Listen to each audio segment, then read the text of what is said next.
고성희의 딸이 납치당한 이유는 25년 전 그녀가 저지른 살인 때문이었다. 박영란은 전시장 중앙에 서 있었다. 화려한 조명 아래 자신의 그림들이 벽면을 가득 채우고 있었다. 손끝이 차갑게 식어갔다. 떨리는 손을 꽉 쥐었다. 숨을 깊게 들이마셨다.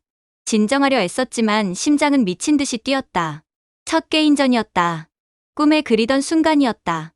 그런데 이상하게도 기쁨보다는 두려움이 먼저 밀려왔다. 고성희가 옆에서 박영란의 팔을 꽉 잡았다. 손톱이 살 속으로 파고들었다. 아팠다. 하지만 박영란은 표정 하나 바꾸지 않았다. 이미 익숙했다.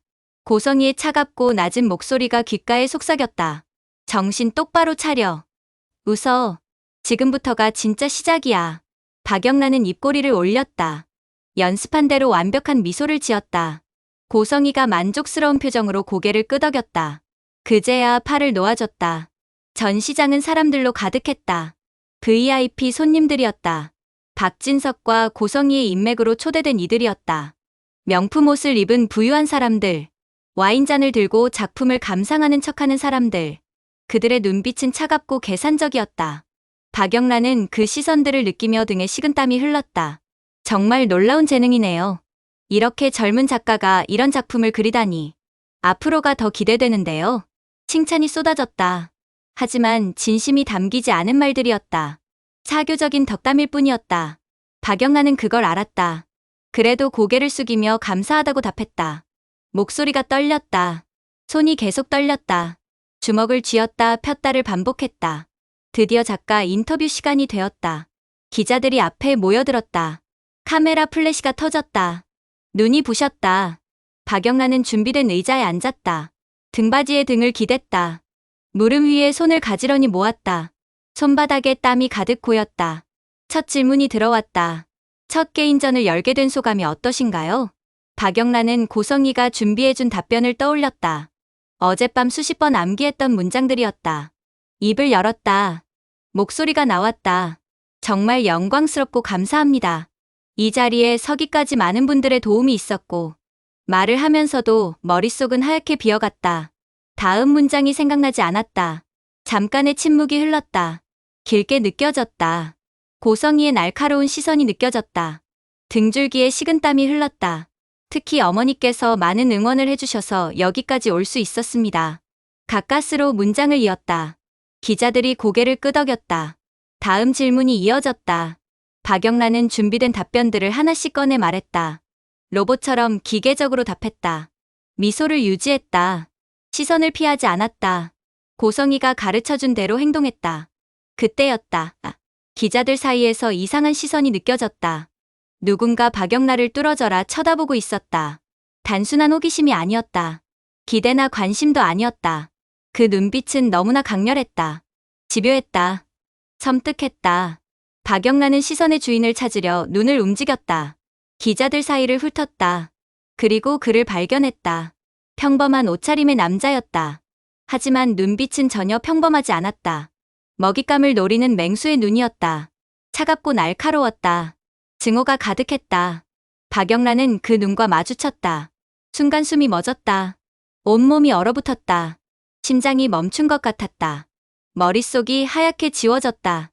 기자가 무언가 질문했지만 들리지 않았다. 귓가에서 맥박 소리만 크게 울렸다. 스토커였다. 화실에 나타났던 그 남자. 학교 앞에서 소리를 지르며 난동을 부렸던 그 남자. 경찰이 수배 중이지만 아직 잡히지 않은 그 남자. 악몽처럼 따라다니던 그 남자가 지금 여기 전시장 안에 있었다. 작가님, 작가님. 기자의 목소리가 희미하게 들렸다. 박영란은 정신을 차리려 애썼다. 입술이 바짝 말랐다. 침을 삼켰다. 목이 아팠다. 겨우 고개를 끄덕였다. 죄송합니다. 다시 한번 질문해 주시겠어요? 목소리가 떨렸다. 웃음이 사라졌다. 얼굴이 창백해졌다. 손이 덜덜 떨렸다. 박영란은 필사적으로 평정을 되찾으려 했다. 하지만 불가능했다. 스토커의 시선이 계속 느껴졌다. 등 뒤에 칼날이 겨눠진 것 같았다. 다행히 인터뷰는 거의 끝나가고 있었다. 마지막 질문에 대답했다. 무슨 말을 했는지 기억나지 않았다. 그저 입을 움직였을 뿐이었다. 기자들이 박수를 쳤다. 인터뷰가 끝났다. 박영란은 자리에서 일어났다. 다리에 힘이 없었다. 휘청거렸다. 옆에 있던 스태프가 팔을 잡아줬다. 고개를 숙여 감사 인사를 했다. 그리고 스토커가 있던 자리를 다시 봤다. 그는 사라지고 없었다. 환각이었을까? 아니었다. 분명히 봤다. 그 눈빛을 잊을 수 없었다. 박영란은 전시장을 둘러봤다. 사람들 사이를 훑었다. 하지만 스토커는 보이지 않았다. 고성이가 성큼성큼 다가왔다. 얼굴이 굳어 있었다. 눈빛이 차갑게 식어 있었다. 화가 난 표정이었다. 박영란의 팔을 거칠게 잡았다. 지금 뭐 하는 거야? 낮고 위협적인 목소리였다. 박영란은 움찔했다. 고성이는 주변을 의식하며 억지로 미소를 지었다. 하지만 소나귀의 힘은 더 세졌다. 아팠다. 뼈가 부서질 것 같았다. 휴게실로 가자. 고성이는 박영란을 끌고 갔다. 사람들 사이를 빠르게 지나갔다. 복도를 지나 휴게실 문을 열었다.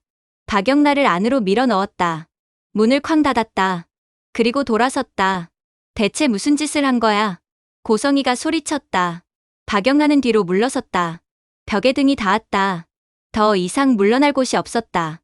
인터뷰를 그따위로 하면 어떡해? 마지막에 무슨 표정을 지은 거야? 웃지도 않고 말도 제대로 못하고. 고성이의 목소리가 점점 커졌다. 얼굴이 붉게 상기됐다. 분노가 폭발하고 있었다. 내 체면이 어떻게 돼? 기사가 이상하게 나오면 어쩌려고. 지금까지 내가 얼마나 공들였는데.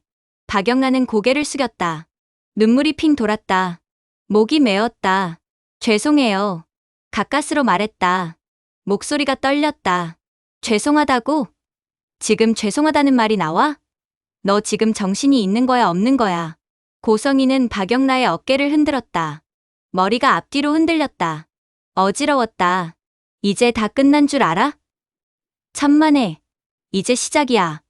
앞으로 인터뷰도 더 있고 전시도 더 해야 해. 그런데 이런 식으로 할 거야? 박영란은 대답하지 못했다. 입술을 깨물었다. 피가 났다.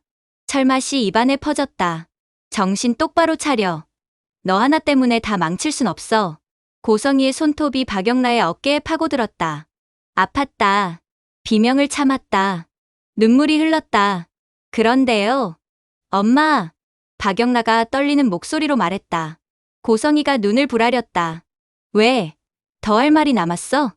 아까 기자들 사이에서 그 사람을 봤어요. 박영란의 목소리가 점점 작아졌다. 고성이의 표정이 변했다. 그 사람. 누구? 스토커요. 침묵이 흘렀다. 고성이의 얼굴에서 혈색이 사라졌다. 입술이 파르르 떨렸다. 하지만 곧 정신을 차렸다. 뭐? 그걸 이제 말하면 어떡해? 고성이가 다시 소리쳤다. 하지만 이번엔 화가 아니었다. 당황이었다. 두려움이었다. 당장 경비를 강화해야겠어. 고성이는 재빨리 휴대폰을 꺼냈다. 누군가에게 전화를 걸었다. 박영란을 쏘아보며 말했다. 넌 여기 꼼짝 말고 있어. 알겠어. 어디 가지 말고 여기 있으란 말이야. 문 잠그고 아무도 들이지 마. 절대로. 네. 박영란은 고개를 끄덕였다. 고성이는 문을 열고 나갔다. 문이 닫히는 소리가 크게 울렸다. 박영란은 그 자리에 주저앉았다. 무릎을 껴안았다. 온몸이 떨렸다. 복도에는 이지환이 서 있었다. 박영란의 보드가드답게 휴게실 문 앞을 지키고 있던 이지환은 안에서 들리는 소리를 다 들었다. 고성이의 고함 소리, 박영란의 흐느끼는 소리. 하지만 고성이에겐 들었다는 내색을 하면 안 되기에 박영란가 너무 걱정되었지만 가까스로 표정을 유지하고 있었다. 고성이가 문을 열고 나왔다. 이지환을 쳐다봤다. 여기 지켜. 아무도 들어가지 못하게 해. 알겠습니다. 이지환이 고개를 숙였다. 고성이는 복도를 빠르게 걸어갔다. 구두 소리가 날카롭게 울렸다. 이지환은 문 앞에 섰다. 팔짱을 꼈다. 시선을 정면에 고정했다. 몇 분이 지났다. 안에서는 아무 소리도 들리지 않았다. 박영란가 숨죽이고 있는 것 같았다. 이지환은 문을 향해 몸을 돌렸다. 살짝 문을 열었다. 틈 사이로 안을 들여다봤다. 박영란가 구석에 웅크리고 앉아 있었다. 무릎에 얼굴을 묻고 있었다. 어깨가 작게 떨렸다. 야, 박영란, 괜찮냐? 이지환이 조용히 물었다. 박영란가 고개를 들었다. 얼굴이 눈물로 범벅이었다. 눈이 빨갛게 부어 있었다. 응, 괜찮아. 목소리가 쉬어 있었다. 이지환은 잠시 망설이다 말했다. 물 한 잔 갖다 줄까? 응, 오빠. 부탁해. 박영라가 작게 대답했다. 이지환은 고개를 끄덕였다. 잠깐만 기다려. 금방 가져올게. 문 꼭 잠그고 있고. 이지환은 문을 닫았다. 복도를 따라 걸었다. 빠른 걸음이었다. 전시장 한쪽에 마련된 간이 주방으로 향했다. 박영란은 다시 혼자가 됐다. 휴게실은 너무 조용했다. 숨소리만 들렸다. 가슴이 답답했다. 숨을 쉬기가 힘들었다. 공기가 무거웠다. 똑똑. 누군가 문을 두드렸다. 박영란은 고개를 들었다. 벌써 돌아온 걸까? 빠르다고 생각했다. 오빠야, 들어와. 박영라가 말했다. 목소리를 가다듬으려 했지만 여전히 떨렸다. 문이 천천히 열렸다. 박영란은 문을 바라봤다. 이지환이 물을 들고 들어올 거라 기대했다. 하지만 들어온 사람은 이지환이 아니었다. 남자였다. 낯선 남자였다. 아니, 낯선 사람이 아니었다. 스토커였다. 박영란은 비명을 지르려 했다. 입을 열었다. 하지만 소리가 나오기 전에 남자가 달려들었다. 손에 하얀 손수건을 들고 있었다. 손수건을 박영라의 입과 코에 갖다 댔다. 세게 눌렀다. 박영라는 몸부림쳤다. 팔을 휘두르며 발을 찼다. 하지만 남자는 힘이 셌다. 박영라를 꼼짝 못하게 잡았다. 손수건에서 이상한 냄새가 났다. 달콤하면서도 역겨웠다. 머리가 어지러웠다. 시야가 흐려졌다. 안 돼. 정신 차려야 해. 박영란은 필사적으로 저항했지만 몸에 힘이 빠져갔다. 눈꺼풀이 무거워졌다. 의식이 흐릿해졌다. 그리고 모든 것이 깜깜해졌다. 스토커는 박영란을 바닥에 내려놓았다. 숨을 확인했다. 살아있었다. 그저 기절했을 뿐이었다. 만족스러운 표정으로 고개를 끄덕였다. 재빨리 박영란을 들어 올렸다. 어깨에 메고 문 밖으로 나갔다. 복도는 비어 있었다. 모두 전시장에 가 있었다. 스토커는 출구 쪽으로 걸었다. 박영란을 단단히 붙잡았다. 발걸음을 빨리 했다. 이지환은 물 한 잔을 들고 휴게실로 돌아왔다. 복도를 걸으며 문을 바라봤다. 문이 열려 있었다. 이상했다. 분명 닫고 갔는데. 불안한 예감이 들었다. 걸음을 빨리 했다. 휴게실에 도착했다. 안을 들여다봤다. 텅 비어 있었다. 박영라가 없었다.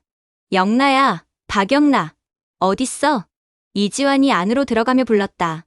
대답이 없었다. 화장실 문을 두드렸다. 역시 대답이 없었다. 문을 열었다. 아무도 없었다.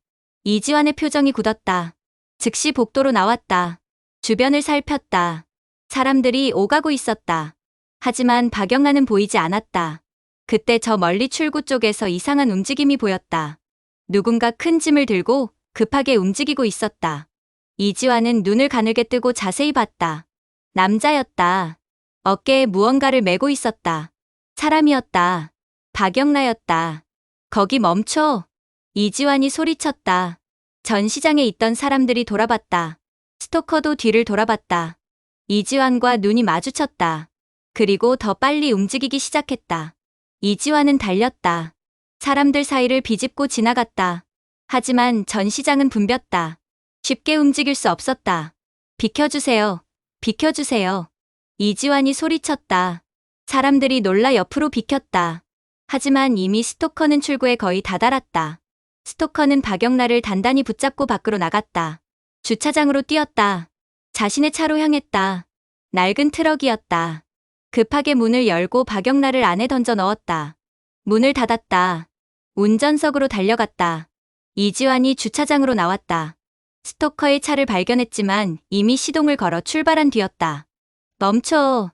이지환이 소리쳤다. 하지만 차는 멈추지 않았고 빠르게 주차장을 빠져나갔다.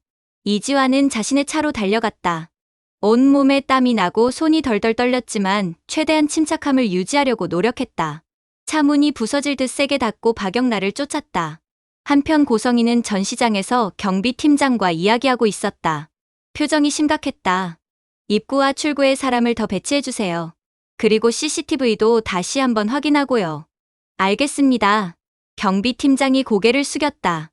고성이는 시계를 봤다. 시간이 꽤 흘렀다.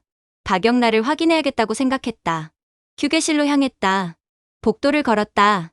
구두 소리가 규칙적으로 울렸다. 휴게실 문 앞에 도착했다. 문이 열려 있었다. 이상했다. 영라야? 안으로 들어가며 불렀다. 대답이 없었다. 고성이는 방 안을 둘러봤다. 아무도 없었다. 박영라. 다시 불렀다. 목소리가 커졌다. 여전히 대답이 없었다. 고성이의 얼굴이 굳었다. 불길한 예감이 들었다. 휴대폰을 꺼냈다. 박영라에게 전화를 걸었다. 신호음이 울렸다.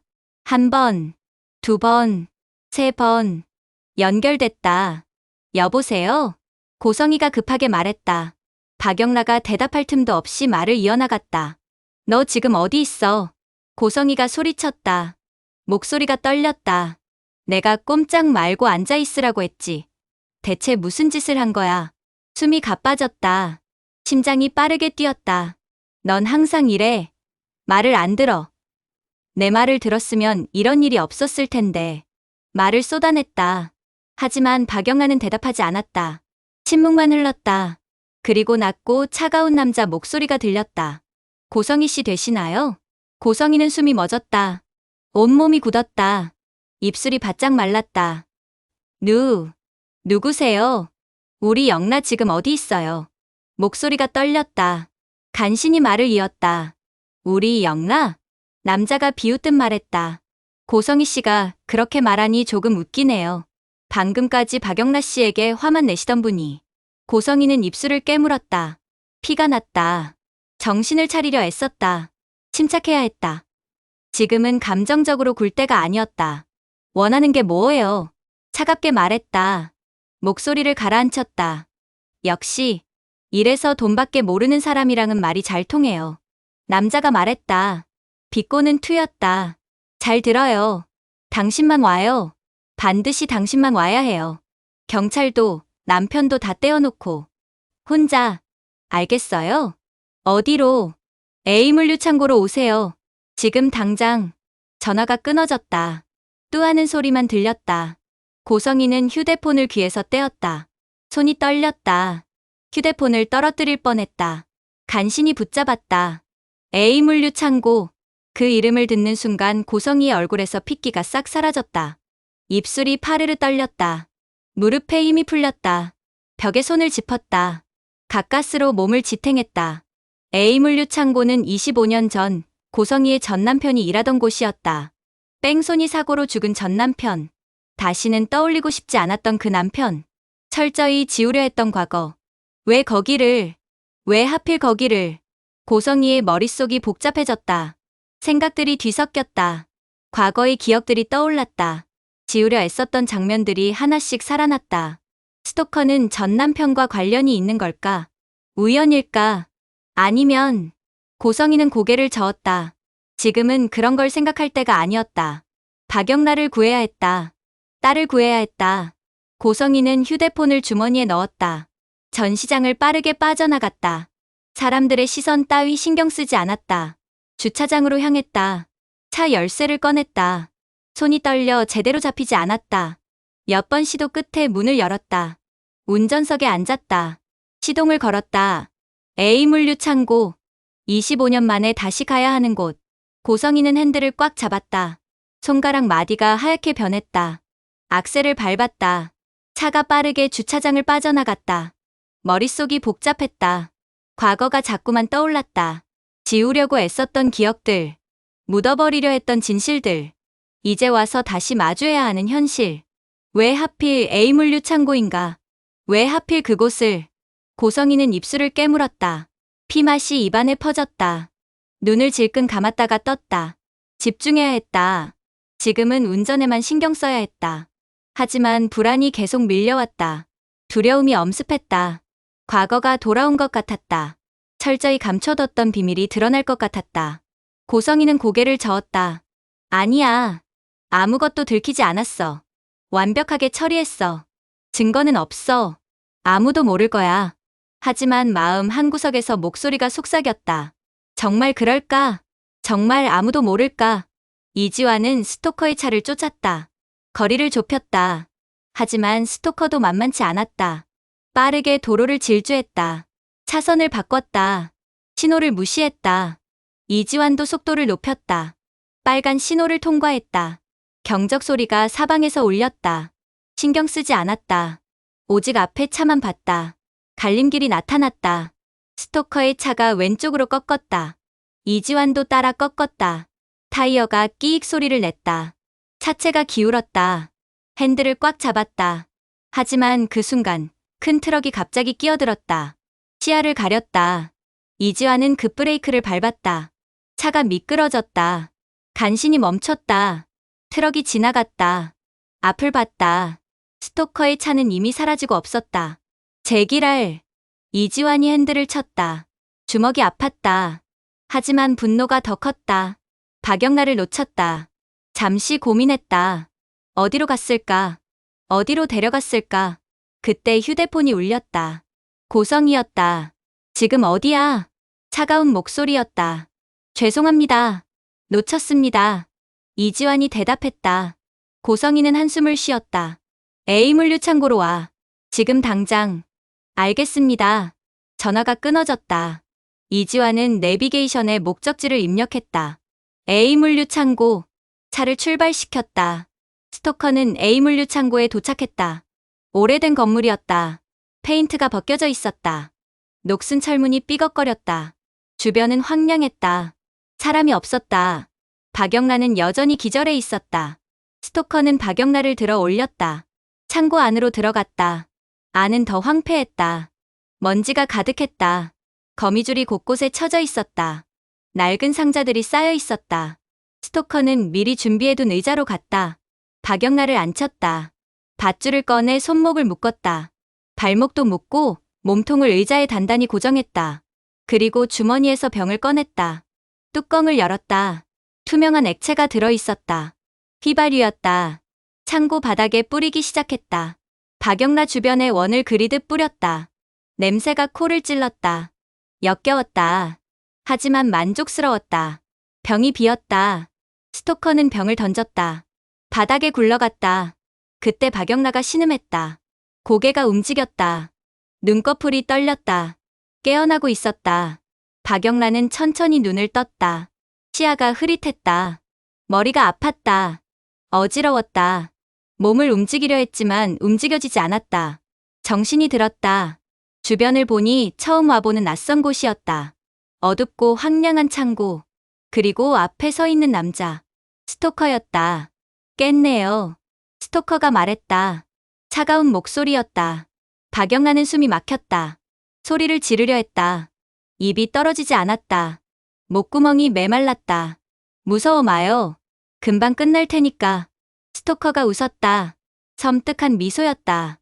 박영란은 온몸이 떨렸다. 눈물이 흘렀다. 왜 이러는 거예요? 가까스로 말했다. 목소리가 떨렸다. 왜냐고요? 곧 알게 될 거예요. 당신 어머니가 오면. 엄마가. 무슨 상관이 많죠? 아주 많아요. 스토커는 더 이상 대답하지 않았다. 창고 입구 쪽으로 걸어갔다. 밖을 내다봤다. 기다리고 있었다. 박영란은 밧줄을 풀려고 애썼다. 손목을 비틀었다. 아팠다. 밧줄이 살을 파고들었다. 피가 났지만 풀리지 않았다. 주변을 둘러봤다. 휘발유 냄새가 코를 찔렀다. 바닥이 젖어 있었다. 휘발유였다. 깨달았다. 불을 지르려는 거였다. 안 돼. 박영란가 중얼거렸다. 눈물이 멈추지 않았다. 온몸이 떨렸다. 공포가 엄습했다. 시간이 흘렀다. 얼마나 지났는지 알 수 없었다. 박영란은 계속 밧줄을 풀려 애썼다. 손목이 짓무르고 피가 흘렀다. 하지만 포기하지 않았다. 그때 밖에서 차 소리가 들렸다. 멈추는 소리, 문이 닫히는 소리, 발걸음 소리. 고성이가 도착했다. 고성이는 창고 앞에 섰다. 낡은 건물을 올려다봤다. 25년 만이었다. 변한 게 없었다. 여전히 황량하고 을씨년스러웠다. 심호흡을 했다. 마음을 가라앉히고 안으로 들어갔다. 창고 안은 어두웠다. 먼지 냄새와 휘발유 냄새가 섞여 있어 역겨웠다. 고성이는 표정을 굳힌 채 앞으로 걸었다. 영나야! 소리쳤다. 목소리가 창고 안에 울렸다. 엄마, 여기에요. 저 여기 있어요. 박영나의 목소리가 들렸다. 떨리고 있었다. 울먹이고 있었다. 고성이는 목소리가 들린 쪽으로 걸었다. 그리고 박영나를 발견했다. 의자에 묶여 있었다. 얼굴이 눈물범벅이었다. 손목에서 피가 흐르고 있었다. 영나야! 고성이가 달려가려 했다. 하지만 그때 누군가 앞을 막아섰다. 스토커였다. 고성이는 멈춰섰다. 스토커를 똑바로 쳐다봤다. 눈을 가늘게 떴다. 고성이, 이제야 널 다시 만나네? 스토커가 말했다. 낮고 차가운 목소리였다. 다시? 너 누구야? 고성이가 물었다. 목소리에 감정이 없었다. 차갑고 냉정했다. 대체 원하는 게 뭐야? 원하는 거? 내가 원하는 걸 말하면 너가 들어줄 수는 있고, 말만 해. 내가 다 해줄게. 얼마를 원하든 내가 다 줄게. 고성이가 말했다. 단호한 목소리였다. 스토커는 비웃었다. 내가 원하는 게 돈이 아니라면? 그럼 뭔데? 뭐냐고? 목소리가 높아졌다.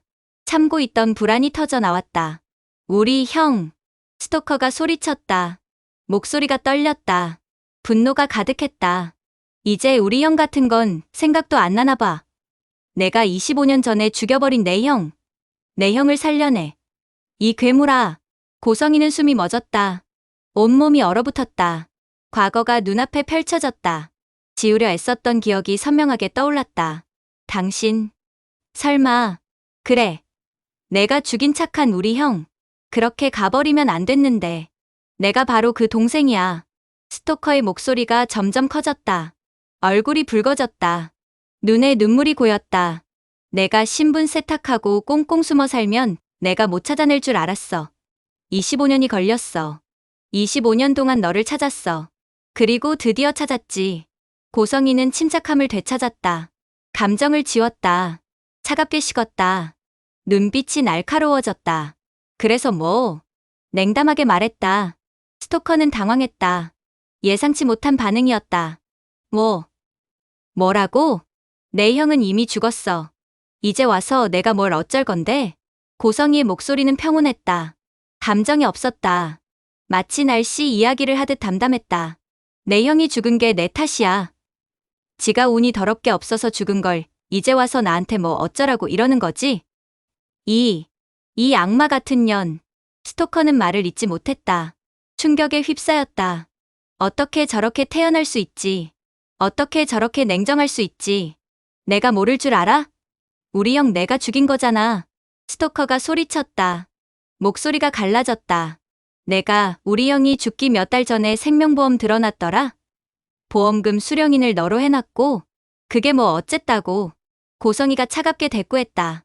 남편 보험 드는 게 이상한 일이야? 그게 죄야? 죄가 아니라고? 우리 형이 죽고 너는 보험금 받아서 유유히 사라졌잖아. 신분까지 바꿔가면서. 증거는? 고성이가 물었다. 눈을 똑바로 쳐다봤다. 스토커는 말문이 막혔다. 증거가 있어. 내가 내 형을 죽였다는 증거가?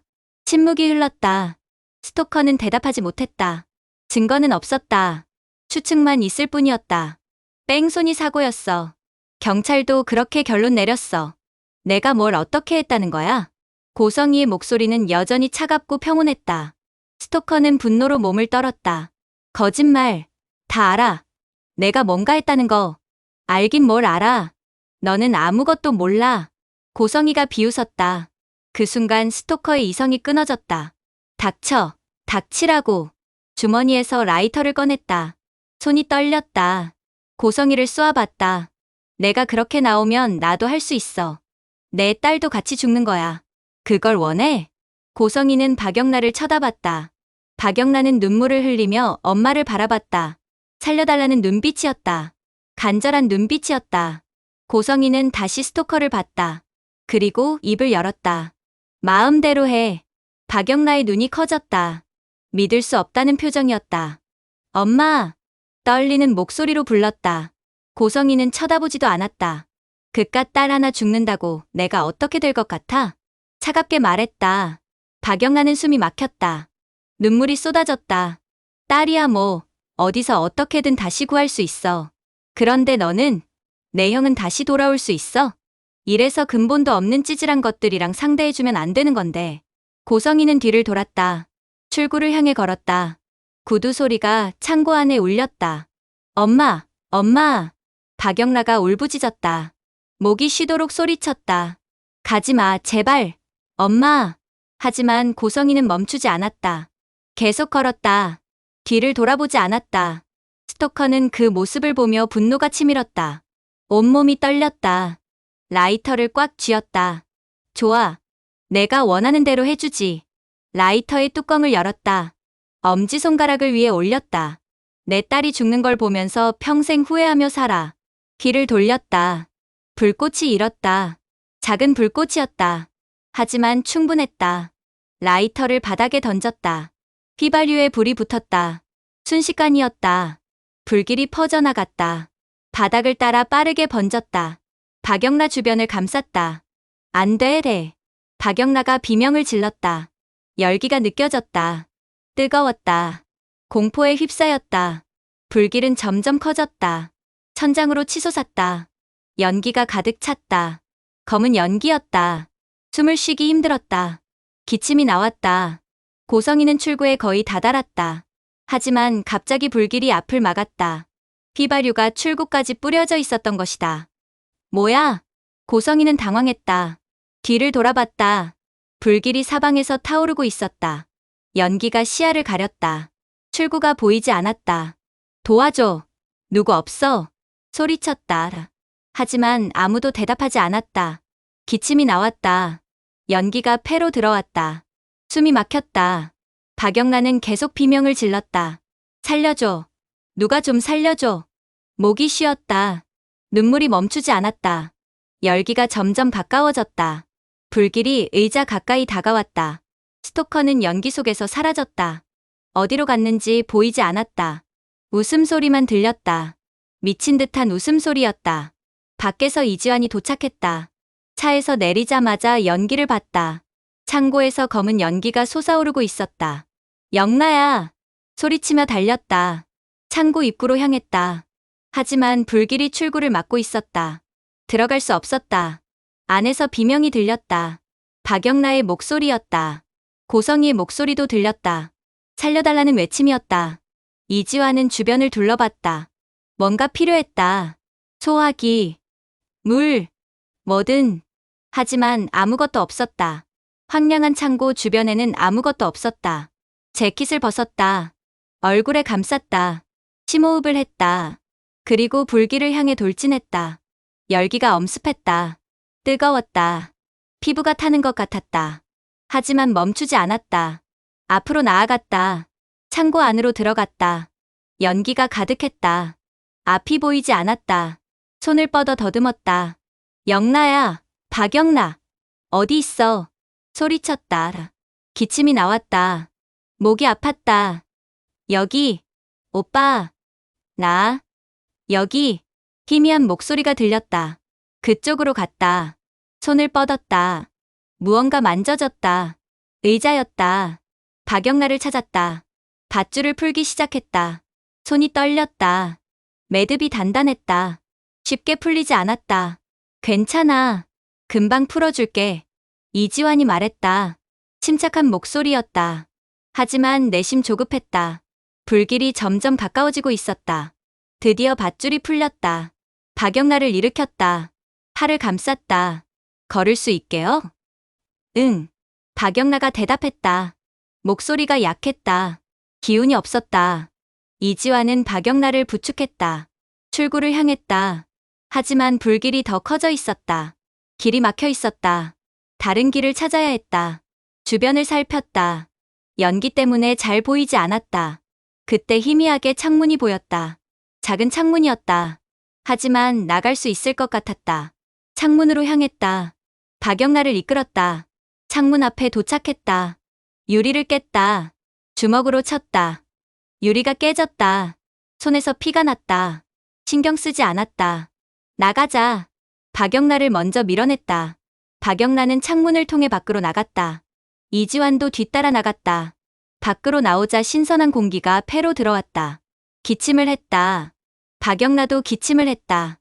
바닥에 주저앉았다. 고성희 사모님은 너네 엄마는? 이지환이 물었다. 박영라는 고개를 저었다. 모르겠어. 안에 있었는데. 이지환은 다시 창고를 봤다. 불길이 더 커져 있었다. 지붕까지 번지고 있었다. 무너질 것 같았다. 들어갈 수 없었다. 불가능했다. 죽음이었다. 하지만 그때 창고 옆문이 열렸다. 누군가 비틀거리며 나왔다. 고성이었다. 얼굴이 그을렸다. 옷이 찢어졌다. 머리카락이 타고 있었다. 하지만 살아 있었다. 비틀거리며 걸었다. 몇 걸음 가지 못하고 쓰러졌다. 바닥에 엎어졌다. 이지환이 달려갔다.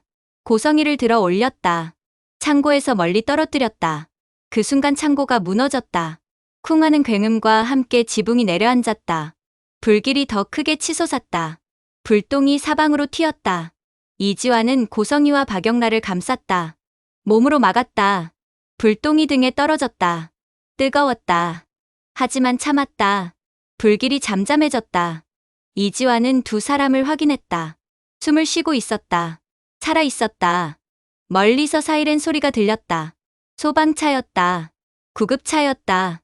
누군가 신고한 것이었다. 이지환은 안도의 한숨을 쉬었다. 바닥에 주저앉았다. 온몸에 힘이 풀렸다. 박영란은 엄마를 바라봤다. 고성이는 눈을 감고 있었다. 의식이 없었다. 박영란은 손을 뻗었다. 엄마의 손을 잡았다. 차가웠다. 눈물이 흘렀다. 아까 엄마가 했던 말이 떠올랐다. 마음대로 하라던 말. 딸 하나 죽는다고 아무렇지 않다던 말. 진심이었을까? 정말 그런 마음이었을까? 박영란은 알 수 없었다. 알고 싶지도 않았다. 그저 엄마가 살아있다는 것만으로 안도했다. 소방차가 도착했다. 구급대원들이 달려왔다. 고성이와 박영란을 들것에 옮겼다. 구급차에 실었다. 이지환도 치료를 받았다. 손의 상처를 소독했다. 붕대를 감았다. 경찰이 도착했다. 현장을 조사했다. 이지환에게 질문했다. 이지환은 아는 대로 대답했다. 범인은 어디 있습니까? 경찰이 물었다. 이지환은 불타는 창고를 가리켰다. 아마 안에 있을 겁니다. 경찰은 고개를 끄덕였다. 소방관들이 불을 끄고 있었다. 하지만 이미 창고는 거의 다 타버렸다. 안에 누가 있었다면 살아남지 못했을 것이다. 구급차가 출발했다. 사이렌이 울렸다. 박영란은 들것에 누워 천장을 바라봤다. 하얀 천장이었다. 눈이 부셨다. 눈을 감았다. 하지만 어둠 속에서도 불길이 보였다. 엄마의 차가운 목소리가 들렸다. 마음대로 해. 그깟 딸 하나 죽는다고. 다시 구하면 돼. 박영란은 눈을 떴다. 눈물이 흘렀다. 옆을 봤다. 고성이가 옆 들것에 누워 있었다. 여전히 의식이 없었다. 산소 마스크를 쓰고 있었다. 숨을 쉬고 있었다. 살아 있었다. 박영란은 손을 뻗었다. 엄마의 손을 잡으려 했다. 하지만 닿지 않았다. 거리가 있었다. 물리적인 거리만이 아니었다. 마음의 거리도 있었다. 구급대원이 박영라의 손을 잡았다. 괜찮아요. 곧 병원 도착해요. 부드러운 목소리였다. 박영라는 고개를 끄덕였다. 입술을 깨물었다. 더 이상 눈물을 흘리지 않으려 애썼다. 고성이는 중환자실로 옮겨졌다. 화상이 심했다. 연기를 많이 마셨다. 위험한 상태였다. 박영란은 병실에 누워 창밖을 바라봤다. 칠흑같이 어두운 밤이었다. 별이 차갑게 빛나고 있었다. 오늘 아침만 해도 개인전을 열었다. 첫 전시회였다. 꿈에 그리던 순간이었다. 행복해야 했다. 기뻐해야 했다. 하지만 지금은 병원 침대에 누워있다. 죽을 뻔했다. 엄마도 죽을 뻔했다. 그리고 엄마의 비밀을 알게 됐다. 25년 전 엄마는 전 남편을 죽였을지도 모른다. 박영란은 고개를 저었다. 믿고 싶지 않았다. 엄마가 그럴 리 없다고 생각하고 싶었다. 하지만 스토커의 말이 계속 떠올랐다. 생명보험, 보험금, 신분 세탁, 그리고 엄마의 차갑고 냉정한 반응. 박영란은 이불을 뒤집었었다. 생각하고 싶지 않았다. 모든 것을 잊고 싶었다. 하지만 잠이 오지 않았다. 눈을 감으면 불길이 보였다. 엄마의 목소리가 들렸다. 스토커의 광기 어린 웃음소리가 들렸다. 그리고 박영란은 아직 몰랐다. 불타버린 창고 잔해 속에서 스토커의 시신은 발견되지 않았다는 것을. 경찰은 그가 탈출했을 가능성을 열어두고 수색 중이라는 것을. 25년 전에 복수에 실패한 그 남자가 언제 어디서 다시 나타나 고성희와 박영란 앞에 설지 아무도 모른다는 것을. 그리고 중환자실 침대에 누운 고성희가 의식을 되찾으며 처음 내뱉을 말이 박영란가 상상조차 하지 못한 또 다른 비밀의 시작이 될 것이라는 사실을. 과연 고성희는 정말로 살인자였을까? 스토커는 다시 나타날 것인가? 그리고 박영란은 쏟아지는 진실 속에서 살아남을 수 있을까? 이번 영상 다들 재밌게 보셨나요? 다음 이야기도 너무 궁금하시죠? 그럼 꼭 구독을 눌러주세요. 여러분의 구독과 좋아요는 이 영상을 만들고 더 좋은 이야기를 들려드리는데 큰 힘이 됩니다. 구독, 좋아요, 알림 설정까지 꼭 부탁드려요. 이 영상을 끝까지 봐주신 여러분, 행복하시고 건강하세요. 다음 편도 꼭 놓치지 마세요. 다음 편에서 뵙겠습니다.